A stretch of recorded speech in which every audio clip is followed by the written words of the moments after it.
All right, everybody, let us get started. What is going on? All right. So, this is our last week of class, thankfully. I'm sure you're all happy, just as much as I am. So we have two more classes. This one on model distillation, and on Wednesday, we'll talk about something fun, story generation. Maybe it'll be a short class, and happy to answer any questions that you have afterwards. So before we get started, we are almost done with the exam grades. I know I've been saying that for like a month, but this time it's actually true. We have like just, I think, 1/2 of one more problem left to do. So the TA is working on it now. We're going to release the grades tomorrow. We'll keep the regrade request thing on for a week, and we've done this in the past, and like half the class submits regrade requests. It's not what we want. So only submit a regrade request if you are sure that there was some issue with the grading, like maybe they didn't read something, or maybe the reason why you lost points doesn't make sense, or something like that.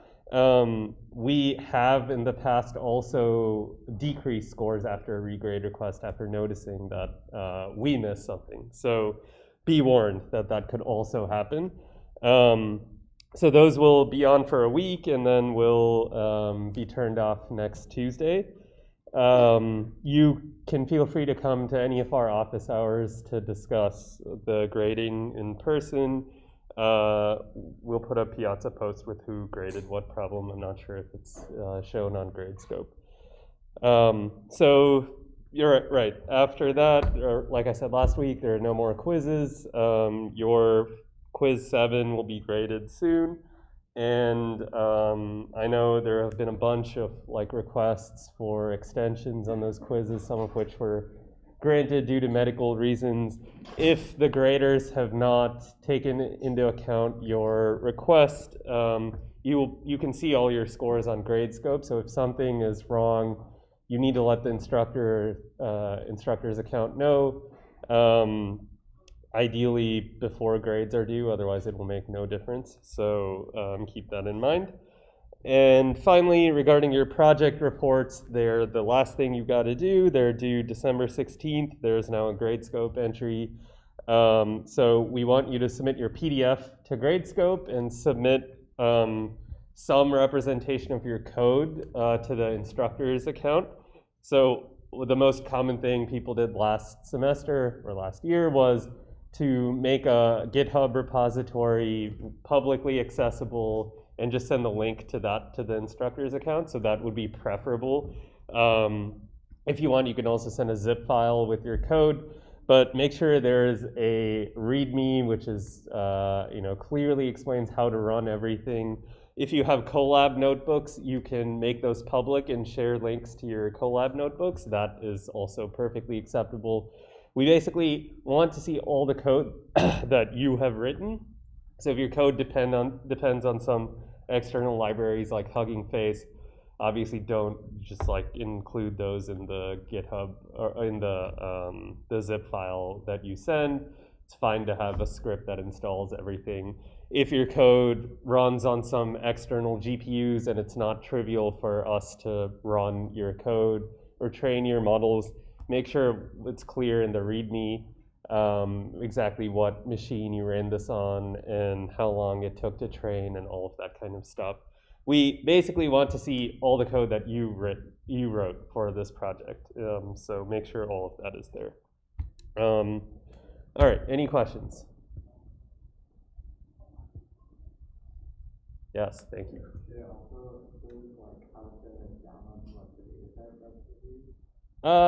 Yeah, if there's some data set that you used, like that you didn't make yourself, you should certainly say which one it was. And if you used a script to download it, you can include that as well. We probably won't go to the trouble of downloading an entire huge data set and training a model on it, but we at least want to see that your code makes sense. Any other questions? All right, so let's get started with the topic of the day. This might also be a fairly short lecture, but we'll see. So the topic of the day, which was requested by one person and also conveniently was also a topic that I have taught before, so that's always nice, is knowledge distillation. So this is important in the context of these huge models that we have seen in the semester so far, right? We see people going up to billions and hundreds of billions of parameters, and I'm sure many of you during your projects have encountered cases where you just can't even use these models, let alone train them. You might not even be able to run inference on some of these models on something like Google Colab, right? So the point of distillation, or at least one of the points, we'll look at a bunch of use cases in this lecture, but probably the main one is to have a small model that can run on a variety of different computational budgets, but which at least matches to some degree the performance of a much bigger model. And one way you could think about doing this, the simplest way is, let's say I have a language modeling problem. I could train a giant language model on my data, or I could train a really tiny language model on this data. The problem is, as we've seen, the big model is way better than the tiny model. So the point of knowledge distillation is, what if I have some huge model? Can I use that to increase the performance of my tiny model somehow? And we'll see that there is a fairly simple way of doing this, which works reliably in a variety of different settings. So the small model, for some terminology, will be called the student.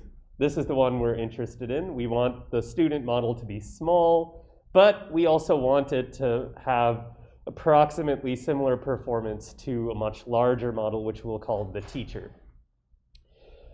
Okay, so this figure is already outdated. I literally used this in fall 2020, and it was perfectly up to date. But now, of course, we saw recently the, what is that thing called? I think it was another Megatron, something ridiculous name. It had like 500 billion parameters. It's off the chart here, but the point remains, right? These pre-trained language models have an insane number of parameters.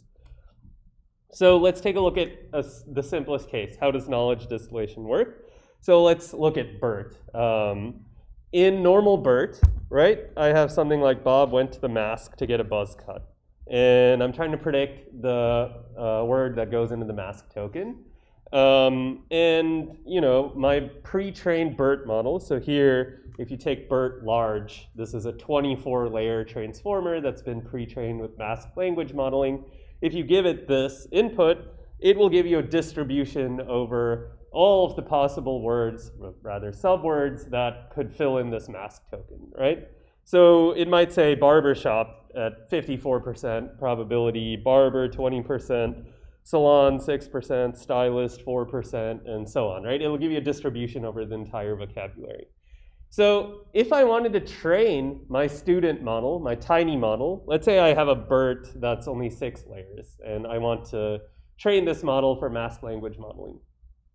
One way I could do it is just give it examples like this and train it to predict the ground truth distribution of, maybe in this example, the word barber was the ground truth thing that fills in the mask token. So our target distribution for our student model would have 100% of the probability on barber and 0% probability on barbershop, on salon, and stylist.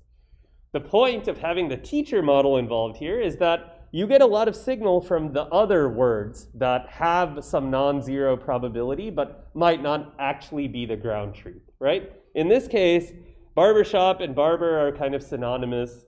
Salons and stylists also cut hair, although maybe not for Bob.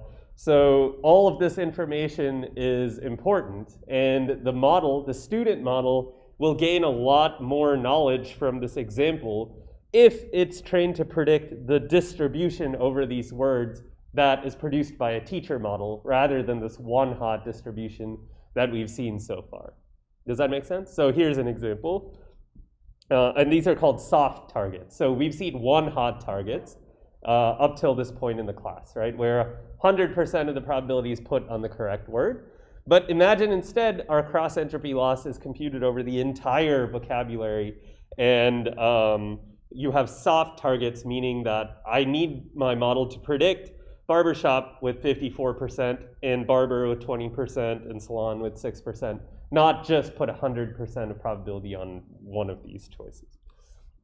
So in the method proposed by Distilbert, which is just a straightforward case of knowledge distillation, I have a 6-layer transformer here, so smaller than the teacher. This is our compact model, our student model. I give it this input, but when I compute the cross entropy loss, the targets are different. They're not a one-hot distribution. They are now whatever the teacher model has output. So you can see that in this framework, I need a teacher model to provide me these soft targets because I'm not going to be able to get the soft targets from data itself, right? So we're assuming that the teacher model has learned a lot of useful world knowledge, or where do people get their hair cut, what kinds of part of speech will fill in this mask token, all this syntactic and semantic knowledge. And now our student model is being trained to mimic the teacher model instead of trying to maximize the likelihood of the training data. Does that make sense? Okay. So, like I was saying, instead of the one-hot ground truth, we have the full predicted distribution. And as an example, in this input here, Bob went to the mask to get a buzz cut. You can look at even words that have very low predicted probability and still get some information out of them.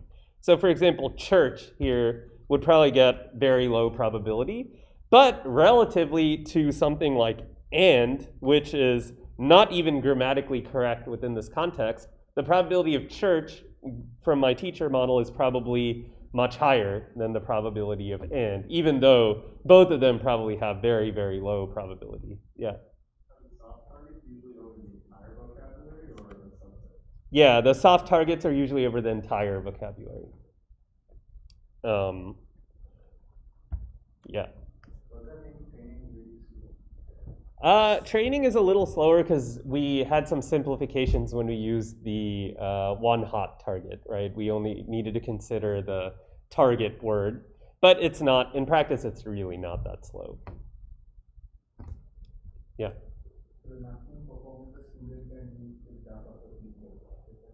That is a good question. I think so far that's generally true.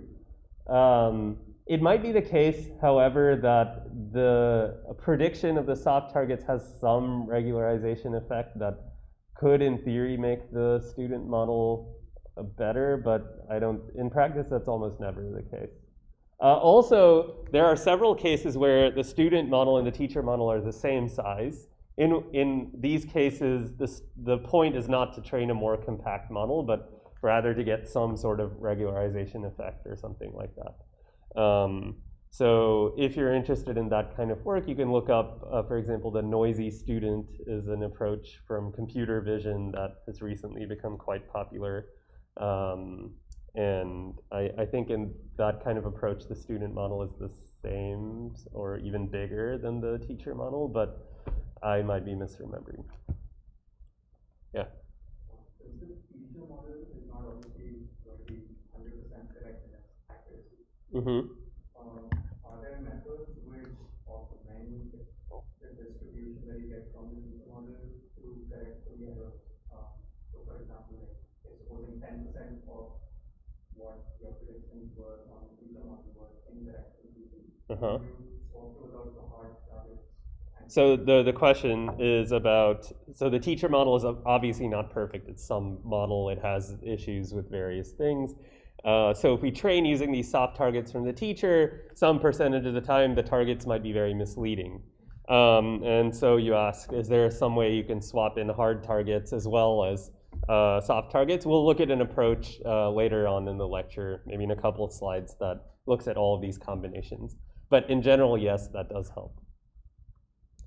Okay, so I just wanted to go back to this church and example and just say that church here is the right part of speech to fit into this context, right? It's even a place that you could go to. and went to the and is just not grammatical at all. So you can see in a hard target, both of those would get 0 probability.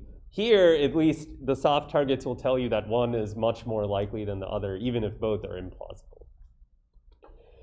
All right, so this work, Distilbert, which is a 6-layer transformer, so half the size of BERT base, retains almost all of the performance of the original BERT model while being much, well, like half the size, right? And you can see that Distilbert is almost always better than Elmo, although, again, like the takeaway here is to have one of these tiny models work well, you need to have a teacher model, right? So you're reliant on having a huge teacher model in the first place. Otherwise, you can't get the soft targets that are reliable. Yeah. Does the WNLI result on that side mean that Distilbert is better? No, I mean, all of those are bad. I think this is a particular challenge task, so it might not be doing any better than like picking one label or something like that. Yeah. The performance of the model, which is knowledge Mm-hmm. strategy, as well as when it is trained from scratch. Yeah, we'll look at that. That's not on this slide, but we'll look at that also in relation to his question. Okay, but before we get to that, we've only talked about distillation at the output layer so far, but there have been many works that go farther. So there's so many things about these models that you can distill. So one interesting example is the attention matrices, right? So let's say I want to distill BERT. I have 12 or 24 layers. Each layer I have multiple heads of attention. The teacher model for every input will give you some attention map over the input, right? So maybe I want my small model to look at the same places in the input as my big model does. So you can easily see how to, oh, maybe not so easily. How would I, if I wanted to make my student model, which is a much smaller model, maybe I want its attention patterns to look similar to a large model's attention patterns. How would I do that? What is one approach you could think of?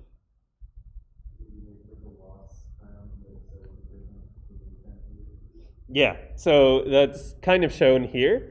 Of course, when you have a mismatch between the structure of the model, so maybe one model has 6 layers, another model has 12 layers, you might have to either do some aggregation on multiple layers and then use that as a target, or you might want to just select some layers, maybe like the first 6 or last 6, and use those.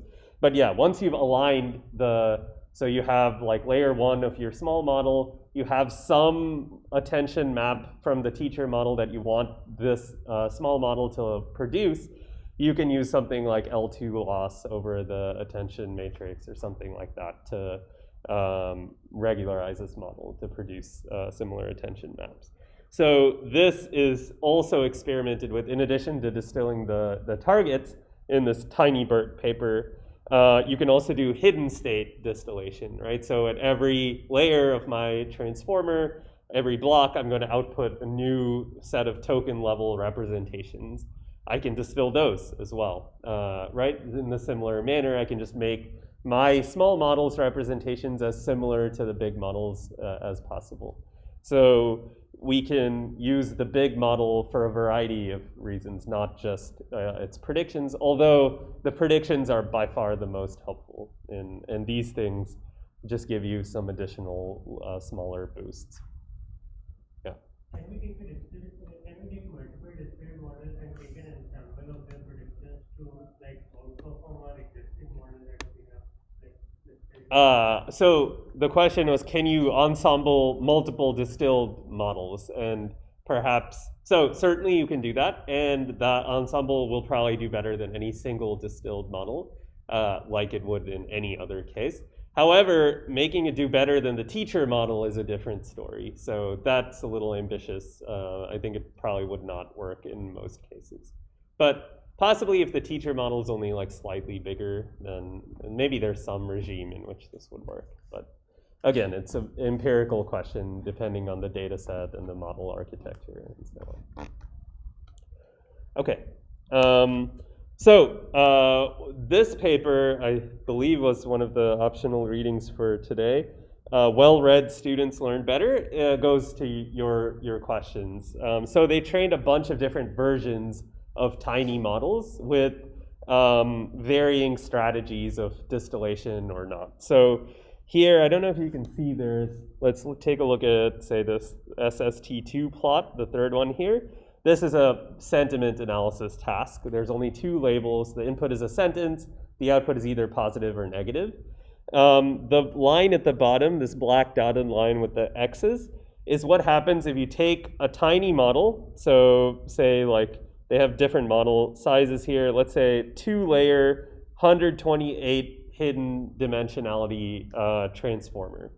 And let's say this is a BERT type model. So you have something pre-trained on mask language modeling and fine-tuned on the sentiment analysis task.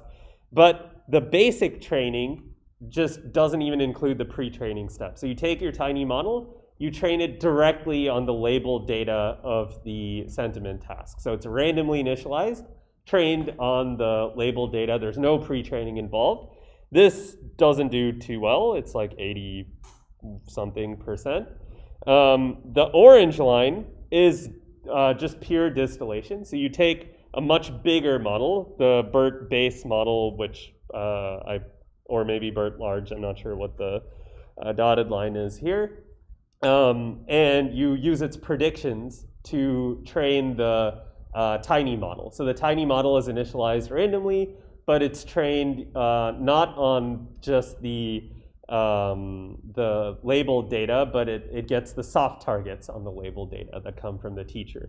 So this does slightly better, but it's still not great. Here, this blue line is what happens when you do pre-training and then fine-tuning. So you take your tiny model and you pre-train it on BERT's pre-training data set with the mask language modeling objective. And then you fine-tune this tiny model on your sentiment data. So this is the traditional pre-train fine-tune approach. The only thing that's different here is that you're doing it with a tiny model, not like a 12-layer transformer, but a 2-layer transformer. So you can see that at the tiny scale, this doesn't really outperform just vanilla distillation. But as you increase the size of the tiny model, it starts to get better and better compared to distillation, which suggests that pre-train and fine-tune is pretty competitive. And it begs the question, where would you use distillation? So the approach proposed in this paper is pretty interesting. It's called pre-trained distillation, and it basically combines pre-training with distillation and finds that both of those are kind of complementary to improving the performance of a tiny model. So, and you can see that across the board, this green line here is outperforming all of these other approaches. And on this Amazon data set, it actually gets a little bit above the original teacher model's performance. Although, again, this is kind of hard. It's probably with not a significant difference. So how does this work? Basically, there are a couple steps. So the first step, you start with the tiny model, the compact model, and you pre-train it using masked language modeling on a large unlabeled data set, right? So this is exactly how BERT is pre-trained, just with a much smaller model. So that's this step. Now you do distillation. So you take your tiny pre-trained model and you fine-tune it using the soft targets on the sentiment data set produced by some large teacher model, like BERT large or something. So distillation happens only after pre-training. You're not randomly initializing and distilling. You're pre-training and then doing distillation on the downstream data set.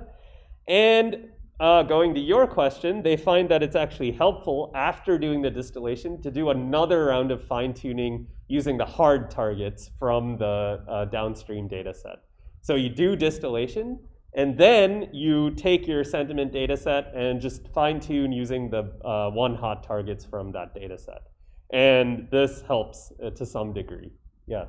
So is the unlabeled transfer data and the labeled data the same task? Yeah, it's just that this unlabeled transfer data, the label is tossed away and replaced with the soft target from the teacher model.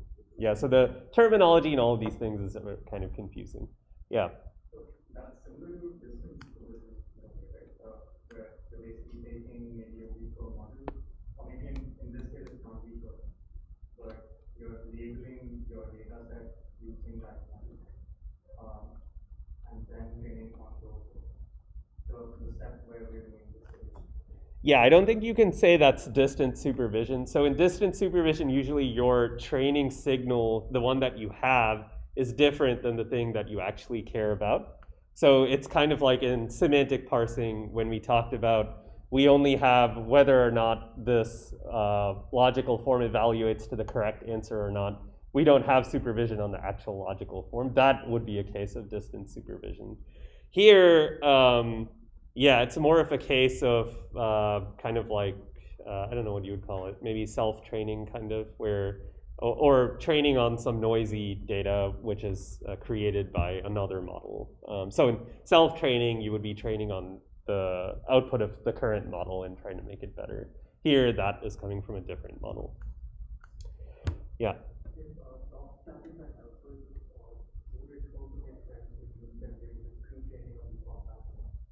If soft targets are helpful, would it also be, I see. So use it during pre-training? Yeah, I feel like they tried a lot of things in this paper. That might have been one that they tried, but maybe it was not too helpful compared to using them at the downstream task. Again, this paper is heavily focused on BERT and fine-tuning pre-training within BERT. In general, I don't know, maybe distillation during pre-training helps. But you have a lot of pre-training data, so it's likely that as you get more and more data, distillation doesn't help as much. Yeah.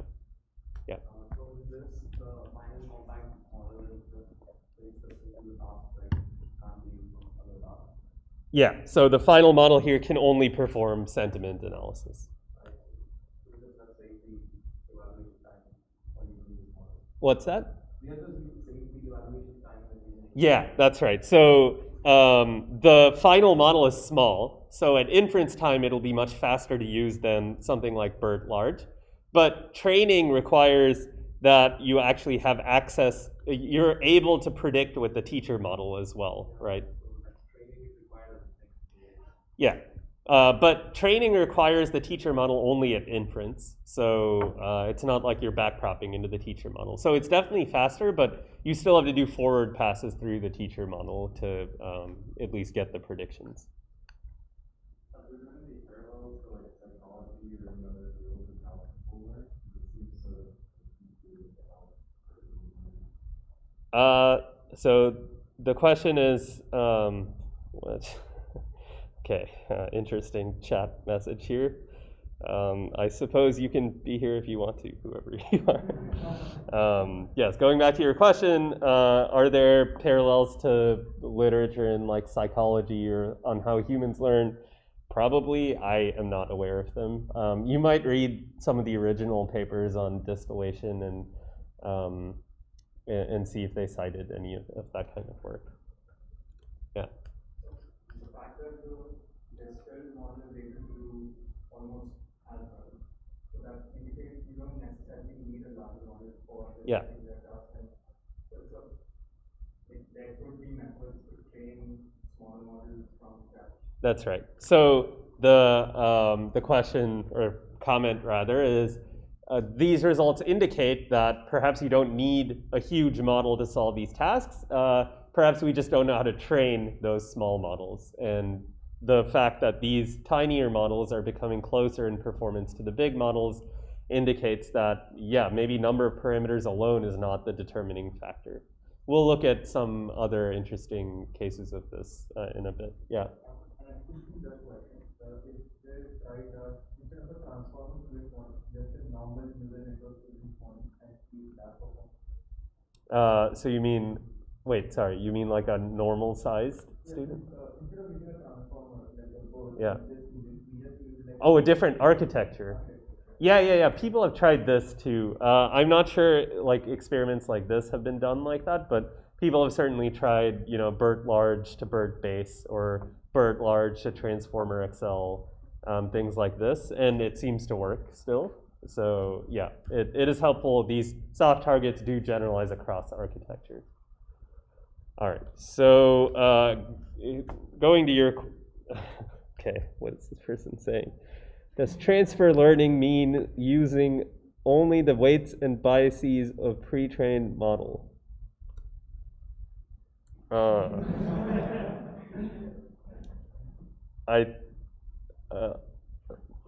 I guess so. Yeah, you're only using the weights of the pre-trained model, but I don't know what other aspects of the pre-trained model there are. So that you're okay. So I guess yes is the answer. All right, so let's move on. This is related to your question. Some of you might have seen this this paper about the lottery ticket hypothesis, which was published a few years ago, which is answering the question of whether you actually need all these parameters in the final trained model to perform a particular task. And it's a very simple experiment that they did. They randomly initialize some network. They train it on whatever task they have for some number of iterations till it converges. So you get some trained set of parameters. And then they have some method of pruning X% of these parameters after they train it. This pruning method in their paper is very simple. They just take at each layer the weights that have the lowest magnitude and they get rid of them. And the way that they prune this is to have a binary mask on the parameters where 0 indicates that this parameter is just getting pruned out of the network before any matrix multiplication is performed with the input. So you create this mask where only the unpruned parameters will be non-zero and the other ones will not contribute to any of the representations. And you can vary this threshold, right, of how many parameters you're pruning in this way by varying this whatever magnitude threshold you're using, and see if like some subset of the parameters alone can explain the results that you're getting on some task. So the initial experiments were not on NLP tasks, but the next year there was lottery ticket for BERT networks, which showed things like on MNLI, which is a natural language entailment data set, right? So do these two sentences entail each other, contradict each other, whatever? They were able to prune 70% of the parameters in a BERT-based model using this kind of thresholding scheme. And the full BERT-based model got 82.4% accuracy.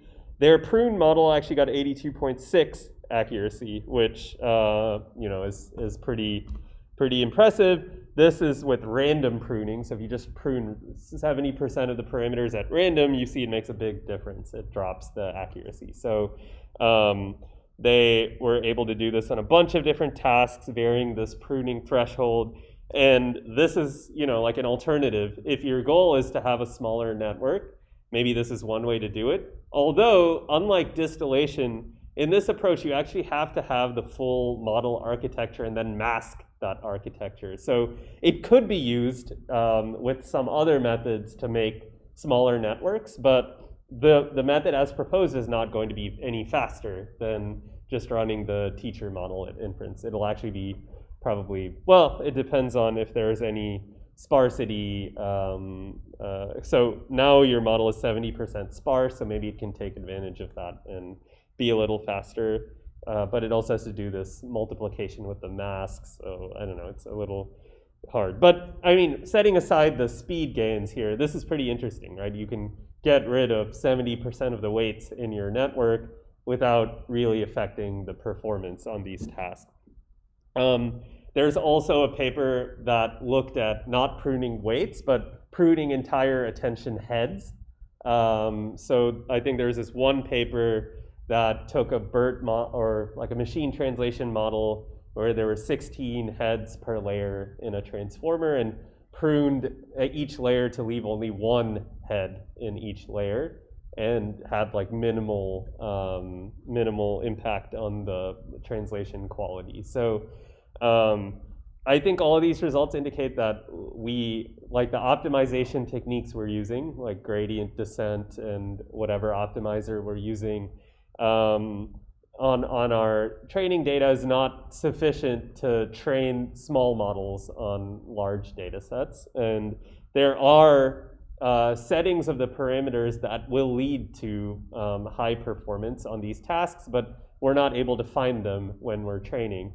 And we are able to find them on much bigger networks. So one of the things about the lottery ticket hypothesis is that bigger networks tend to have more winning lottery tickets, in that there are many different configurations of the parameters that give you like masking, that give you about equal performance on your downstream tasks. So yeah, this gives us some hope that maybe our models don't have to have trillions of parameters in the future. Maybe we can do better at training them in the first place.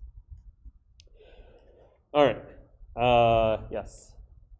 So when you're reaching like even performance of these tasks, it's becoming exponentially harder to get the small gains at the end. Mm-hmm. Maybe even if the drops are very small, it's just that those are the hard samples to learn that.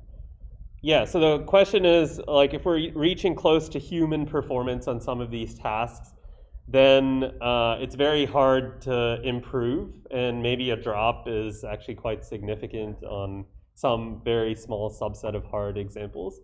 I think this is a more general question than just for this, right? I mean, people, especially in the media, claim things like when Squad first models were released that had higher than human performance, there were lots of articles saying, oh, well, now AI is better than humans on question answering, right? Which is very untrue. Like what we've learned in this class about Squad, right? It's one very highly constrained task that involves a lot of string matching and not a lot of intelligent reasoning.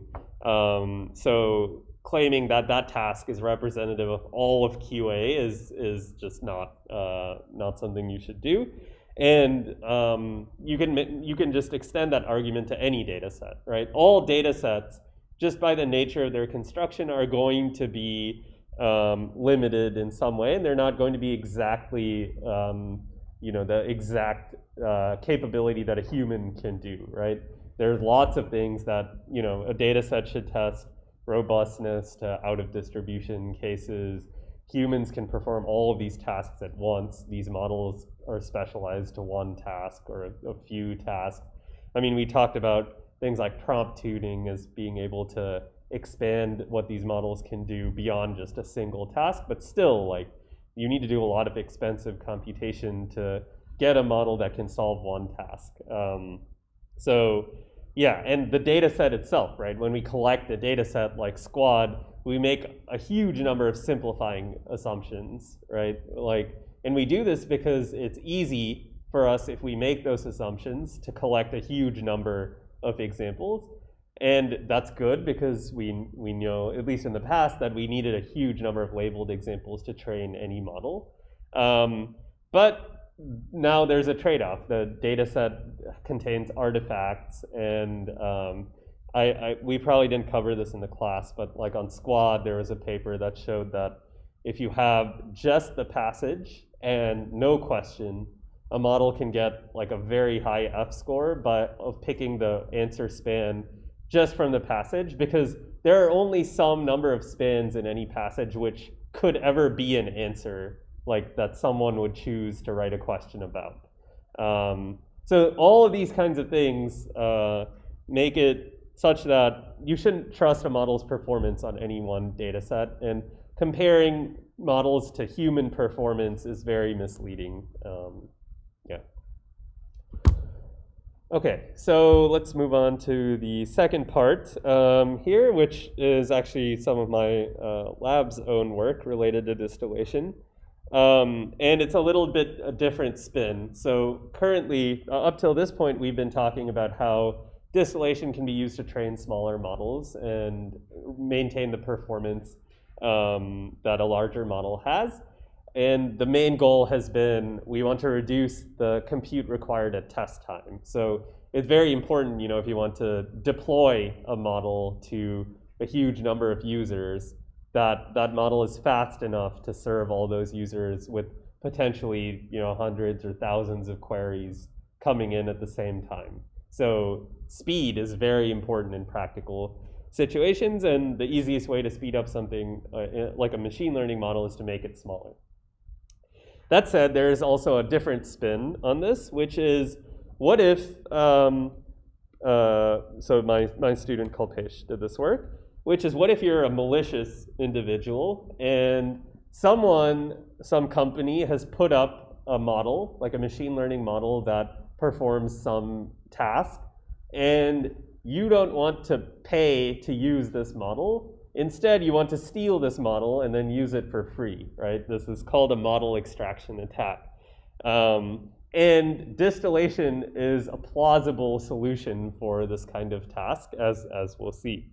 So let's take a look at this setting. So there's some company that trains a binary sentiment classifier using BERT, or using any model, it doesn't matter. First of all, this company would only put this model up if it had some sort of competitive advantage over some other model, right? So it has to be a pretty good model. And the way in which this company releases this model is they provide just a black box API access to the model. So you send an input to some server that's run by the company, they process it using their model, and they send you back the prediction from the model. So it's very common if you look at like Google's NLP services or Amazon's or whatever companies now have these kinds of things. You can give something like, this is a great movie, and you don't even see what's going on under the hood, right? It'll spit out something like positive. It won't even give you a distribution over the possible answers. It will just give you the argmax prediction. So you can't just do naive distillation in this setup, right? If you're an attacker, you don't have the probabilities associated with positive and negative here. You only have the fact that the model thought that this was positive. And in machine translation, for instance, if you use Google Translate, you'd put in the sentence and you get the sentence that the model has produced. This input sentence has been passed through this neural machine translation model, and then they've used some decoding algorithm like beam search to generate the output in the target language. So you don't get any sort of distribution over the vocabulary, right? That would be ridiculous. You just get the discrete text of the target language that corresponds to your translation. So this is a obviously very popular setup. And the model is hidden from any sort of user. So you pay the company to produce the predictions for your inputs, so you don't have to deal with anything related to the model.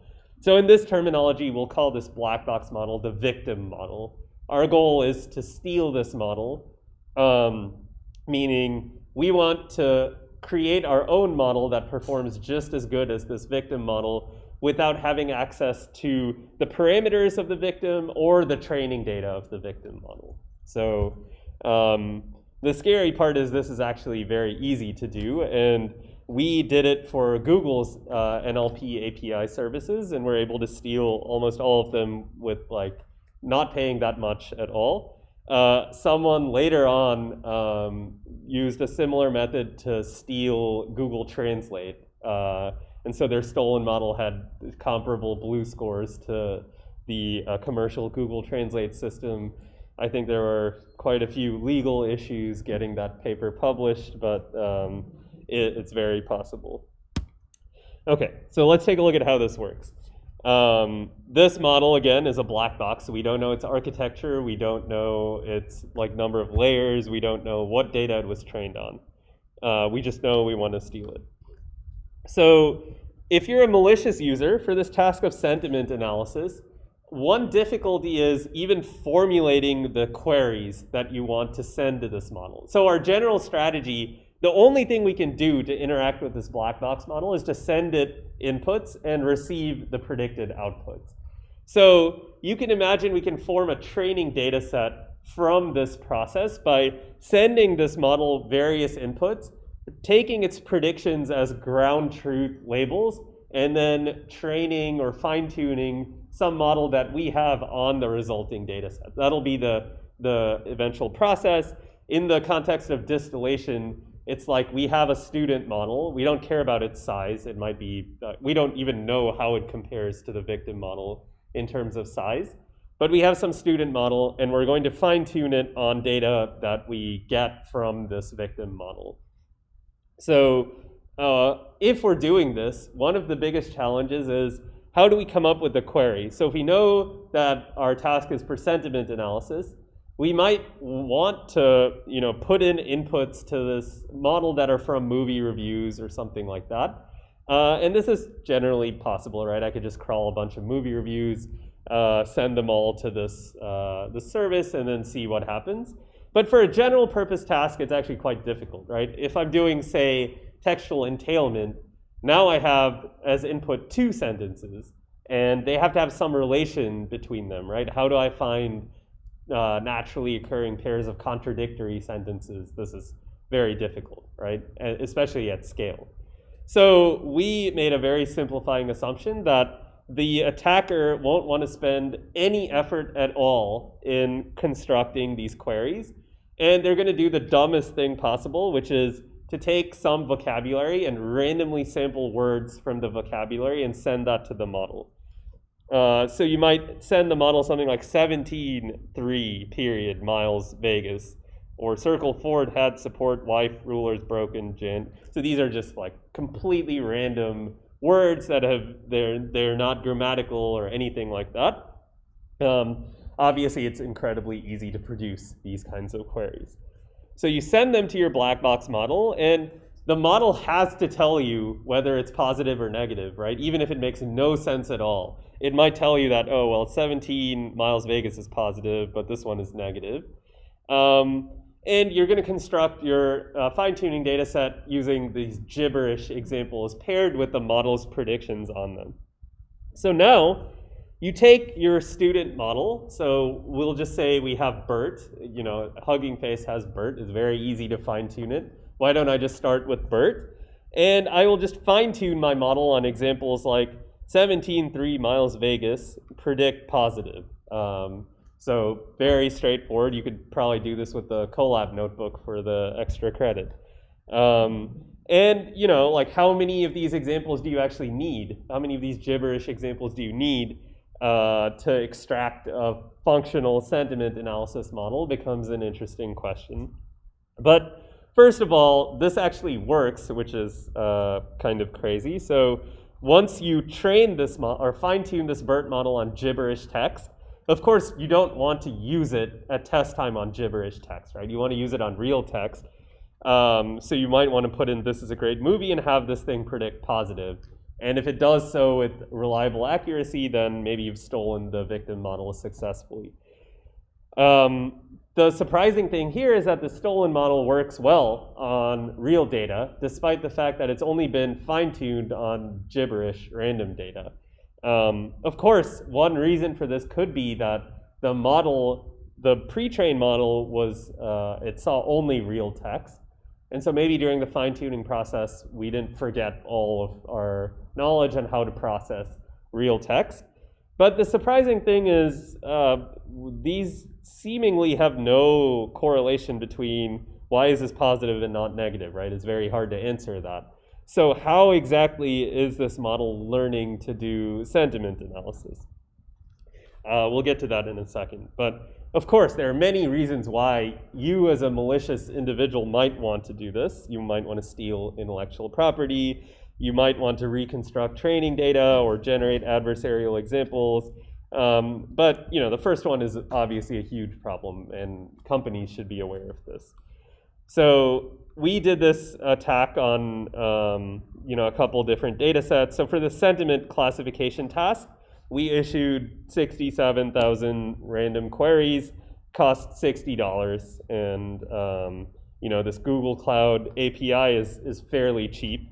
The translation data, if you wanted to do this for 1 million sentences, it would cost you about $2,000. So, any attacker with access to even a tiny amount of funds could do these kinds of attacks. So the difference from distillation here, other than the motivation, which is obviously to steal things rather than get a small model, is that you don't know what the model has been trained on in the first place, right? You have no access to the training data. The other difference is you don't have access to the distribution that's output from the victim model. You just have the argmax prediction. So that makes it a more challenging task than distillation, where you have more information. So we do all the standard tasks. Google Cloud API has APIs for sentiment, natural language inference, and question answering. And we tried 2 different versions of these query generators. So one was a random one that I showed you. The other one is only slightly less effort. You just sample some random text from Wikipedia. So at least this is grammatically correct, although it could be completely irrelevant to the task that you're trying to solve. So you might be wondering, what do I do if I have a task like Squad or NLI where I have 2 inputs? So in Squad, I have a passage and a question. So it's pretty easy to write some simple rules to generate data for this. So if I were a random paragraph, I can just create this by randomly sampling words. Of course, you see that this has no grammatical properties at all and doesn't mean anything. I can create a question for this random paragraph by just randomly sampling words within the paragraph. So it's not like this is some huge effort. You know in Squad that a question is going to ask about the paragraph, so maybe this is a reasonable heuristic. You could also not do this and randomly sample a completely new question, which does hurt your performance. So at least these 2 things should be somewhat related. But otherwise, it's still all random. And in Wikipedia, we use the same kind of strategy. The question should come from the paragraph. So let's take a look at some of the results. Here's the performance of the victim model. It gets a 90.6 F1 on Squad. This is just a BERT model that's been trained or fine-tuned on Squad. This random attack, if you issue, so there's 2 settings here. This means, so the Squad training data set has like 100,000 or something examples. If you issue 100,000 random inputs to the victim model and get the outputs of that model and fine-tune your own BERT on that, you can solve the task, but there's a big drop from the victim model's performance. So you're getting like 79 F1 compared to 90 F1. However, if you issue 1 million random queries instead of 100,000, you're starting to close the gap here a little bit. And if you further use Wikipedia, random Wikipedia sentences instead of just random sequences of words, and you issue 1 million of these queries, now you're very, very close to matching the performance of your victim model, despite having seen no real QA data during fine-tuning at all. So this is pretty interesting. And the random models especially are interesting because they don't see any grammatically valid paragraphs or questions during the fine-tuning process. Okay, so what have we found from this experiment? First, if you use a better victim model, so the better and better your victim model gets, the more effective model extraction is. It's hard for us to even interpret what that means in the context of random queries, but we tried to do an analysis to figure out what kind of signal is present in these kinds of random paragraph and question and predicted answer data that the model could be learning from to solve Squad on real data, right? All of these numbers are on Squad's test set. These are real paragraphs and questions, not gibberish. So how is this even working? And like we don't know for sure even now. We did some experiments that, so one thing we did was we extracted like 5 or 10 different models using the same process. And the models disagree a lot if you give them a random paragraph on what the answer is. But on some random paragraphs and questions, they all seem to agree on the answer span. So one theory is that, well, why are they actually agreeing on these things? Maybe this random sequence and question is somehow closer to the training distribution of squad than others. Maybe it's more useful. So we sent paragraphs and questions like these to humans and asked them to answer the questions, which I'm sure you can imagine was very confusing for your average human to answer a question like this.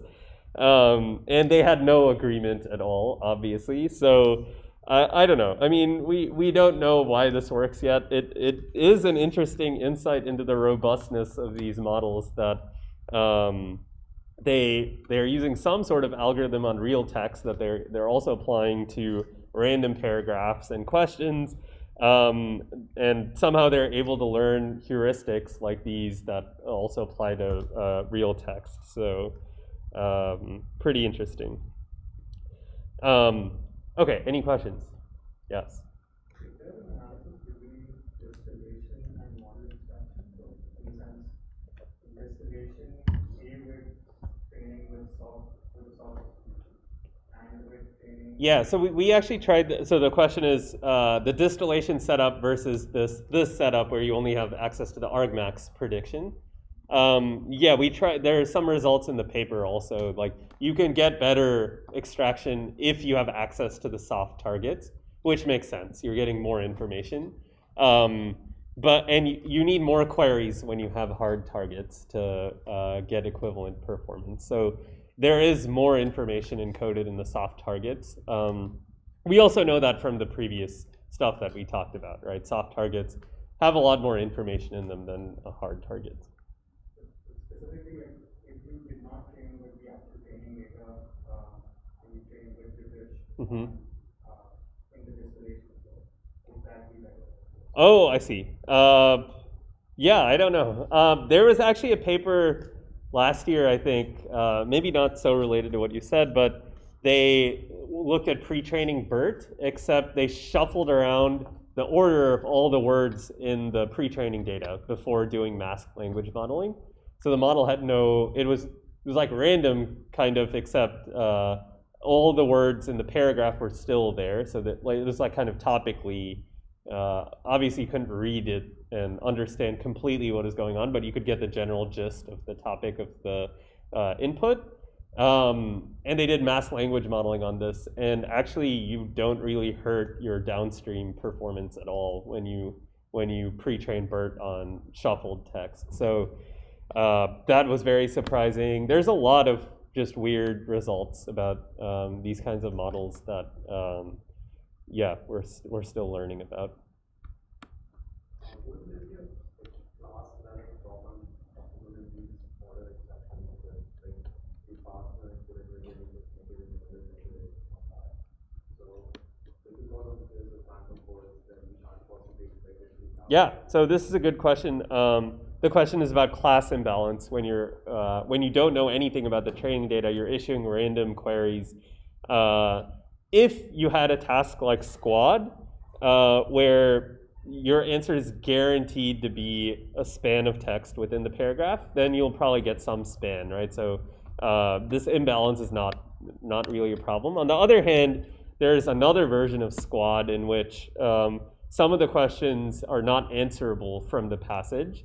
And so you would, instead of giving a span for those questions, the model would have to predict whether or not this is answerable or not from the paragraph first. So you could imagine issuing these kinds of queries to that model might just give you can't answer, can't answer, can't answer. That's definitely a challenge. Yeah, in all of these cases we looked at, here there is no like catch-all category. Although for NLI, the neutral category is potentially one where you could see some sort of imbalance like this, but we didn't really observe it. If you use some simple heuristics like both of the sequences have to have some word overlap, then these models are kind of confused, and they're not trained to handle this kind of data, right? So it's hard to know what they'll do with it. But yeah, certainly imbalances could result and affect the downstream performance. Yeah.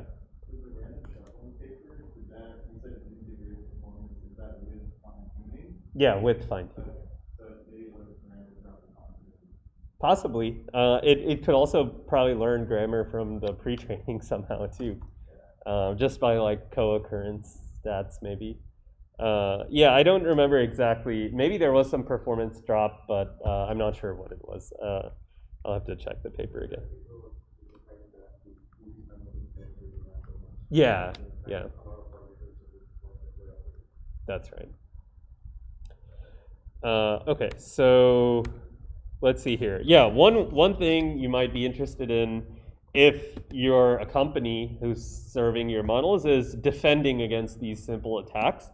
Unfortunately, there's not a great way to do this, but there are two that we looked at. So one is API watermarking, and the other is membership classification. So we'll look at watermarking first. Although this is a very specialized defense, and it's only applicable in the case where the person who stole the model also made it publicly available, and you become suspicious that they stole your model, so you want to know if they stole it or not. If the attacker steals a model and just uses it for their own private use cases, this is not applicable. So it is only like a check after someone has extracted your model. Did they really do it or not? So it's not a real defense against extraction. But you can imagine it's also kind of important. Like if you're Google, you probably don't care if some random like student steals your model, but you would care if, say, Microsoft stole your model and put it up on as their like NLP API, right? So that could potentially be worth a lot of money to them. Okay, so what is this watermarking?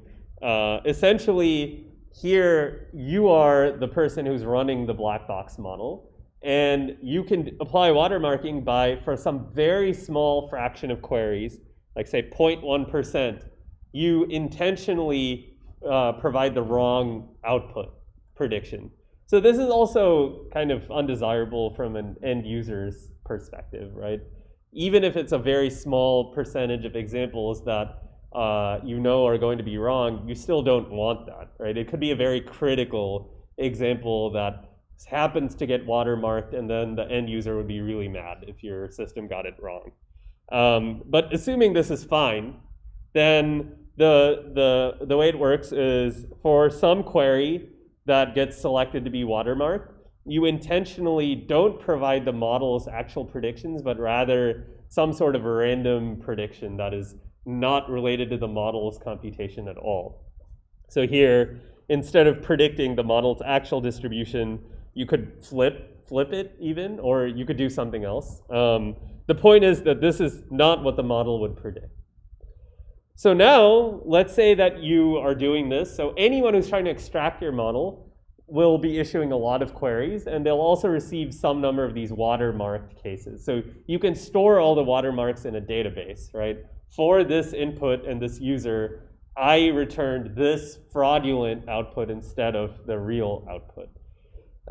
So now the attacker is probably not going to know that this is happening. They're going to just use this standard simple extraction technique to extract their model, and then they're happy, they put it online, and now you as company of the victim model want to know if they stole your model or not. So you can verify by basically just querying their model with your watermarked inputs and see if the outputs agree with the fake labels that you provided, right? That would be a huge signal that their model is using is extracted from your model as opposed to being trained on their own proprietary data, because those inputs otherwise should never be returned in that way. Does that make sense? Yeah. So in this case, let's say we have a watermark model that is trained, we have watermark data points which are very less, and the model that we have trained, like the extracted model that we have trained, can generate random predictions as well. How do we ensure that the results that we match are statistically Yeah, that's a good question. Because you need for the person who attacked your model to have received a significant number of these watermarked examples in the first place to make these claims. I don't know how this would be judged in like a court, right? That would be interesting. I don't know if anything like this has ever been done before. Yeah, I mean, in some of these cases, I'm sure with enough examples, you could make the claim that this is significantly, it's a significant result that these two models are, one is extracted from the other. But I don't know how this would be treated in a, yeah, so again, this kind of defense is more of a academic thing right now. Although, I don't know, maybe in some security circles it has been used to good effect, yeah. So if the copy model is trained on random text, wouldn't that exact watermark text need to be in the training set in order for this to happen? Yeah, so let's say you're the owner of the victim model, and you have a suspicion that this model has been extracted from your model. Then you will know, like in your database, all of the watermarked inputs that you have ever provided to anyone. Maybe you can even match them up to whoever you're suspicious of extracting your model. It's probably someone who's sent like millions of queries to your model in the first place. So if they have extracted your model using queries that they've sent to your server, then you would be able to look at all the watermark queries you sent them, run those through their model, and look at the predictions. So yes, it depends on the fact that they have seen those watermarked examples during training. Otherwise, this wouldn't work. Isn't that not guaranteed? Because like if it's such a small portion and they're using randomly generated text, then... Well, the watermark text wouldn't, it's not, so it's just like 0.1% of all queries that are ever sent to the victim model, we're going to manipulate the predictions. So if they see enough of these examples, then you can probably make some argument that they stole it. Yeah. But in this case, if they issue multiple values of the same attacking query, then the watermarking technique will not work, right? Yeah, so there are many, if the attacker knows that you are watermarking your outputs, there are many strategies they could take to circumvent that. So makes it even less reliable. That what you suggest is one potential approach, yes. Also, the attacker could manipulate some of the outputs that they receive from the model, right? So there's, there's lots of things you can do. But, okay, first, I guess to save time, this approach actually does work. Like you can detect whether or not a model has used watermark text. That's what this thing is saying. If you fine-tune a model on even this fake data, the watermark data, at some point it will pick up on it'll memorize the watermark labels instead of the real label. Okay, it has lots of limitations that we've discussed. There's lots of potential counterattacks. There's also double extraction, which is very interesting. Like if you know that the victim model is doing watermarking, you can extract a model and then extract another model from the extracted model, which probably won't have the, so that's actually a very good defense against this. You can show that double extraction is not going to have the same watermarking problem as the initial model. Okay, so the other approach, which is probably more practical but still has issues, is aimed to prevent the creation of these kinds of extracted models in the first place. And it's very simple. Basically, if you know that your extracted models require a lot of queries to create, and you know that it's very expensive to come up with these queries, so attackers are probably going to be using out-of-distribution queries like randomly generated text or random Wikipedia sentences that are very different than what a legitimate user of your service would be putting into this model. Then you can train a very simple classifier to say, does this input look like it's legitimate, or does it look like it's part of a model extraction attack? And if you're an attacker sending millions of queries, hopefully your membership classification model would detect that, okay, this person is sending a lot of suspicious looking queries. If I've detected that, maybe I shouldn't give them the labels that my model is predicting. Maybe I could give them random labels instead, or maybe I could just shut off their access to the API, right? So these are all maybe better solutions than watermarking, but there are also problems with this, right? One thing is, what if someone has a legitimate use case for sending a large number of out-of-distribution queries to your model? Then they would get cut off in this way. That if that keeps happening, that's probably not bad. You can't foresee all use cases of one of your APIs if you just release it to the public. So there's some issues with this, but it's basically possible to train a membership classifier. Again, this is also hard. If the attacker knows you're doing this, they can come up with simple strategies to make their queries look more natural, right? So we found it only really works reliably for if the attacker's using random queries. Obviously, that's very easy to detect. If they're using random Wikipedia sentences, it already becomes much harder to detect if this is a real query or an out-of-distribution query. Oh, okay. So that's all I had. Any final questions? Okay. Yeah.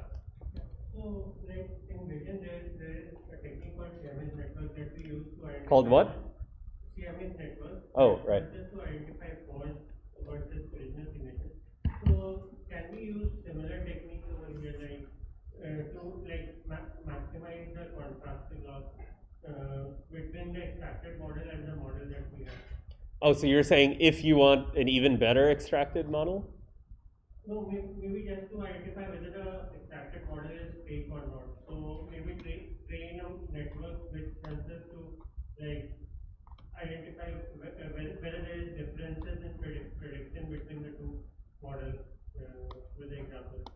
Might be a great question. Like, Yeah, I'm not sure I understand the full setup. We can maybe talk about it later. Other quick, yeah. I was just gonna ask on the last slide, I wasn't sure whether the boxes Oh, this. Yeah, I just went over this. These were just the columns I wanted to highlight as having differences. So these are like different features that you're using as input to your membership classifier. And you can see that, yeah, like some of these are better than, if you just use the logits, so like the unnormalized probabilities, it's not as good as having access to the actual hidden representations from the model. The problem is, like, you probably don't have access to, you as the creator of the victim model have access to this. But, you know, it could be more expensive, I don't know. Could you utilize this model extraction as a method of preserving privacy in the model? Say, for example, for NLP task. We don't want to really expose information about certain sensitive information that's coming in our text. For example, using fine-tuning. And would it be possible to extract these models and then utilize them such that we don't have to worry about that? Well, the challenge would be, how do you ensure that the extracted models don't have that same information in them? Let's say we're talking about something. If they don't, then they've also probably forgotten information, like general world knowledge information that you might want to keep in those models, right? But the world knowledge information generally comes from your fine-tune pre-trained part, right? Because you're Sure. model and then fine-tune out. But say sensitive information such as names or card numbers, etc. So would it make sense to look at this as a prediction? You mean in the fine-tuning data? Sensitive information? Yeah, extracting and then utilizing as potentially as a privacy preserving mechanism. Yeah, I mean, we've looked at some stuff like this in the past, but it's hard to have the balance between forgetting all the stuff that you want, the sensitive information, while preserving the model performance. So that's the most important balance to be struck, and it's not very clear how to do that. For example, you could replace all names or sensitive info with some placeholder token, but then your performance might go way down if there are features from those that are predictive or help you understand the text or something. All right, so see you all on Wednesday for the last class.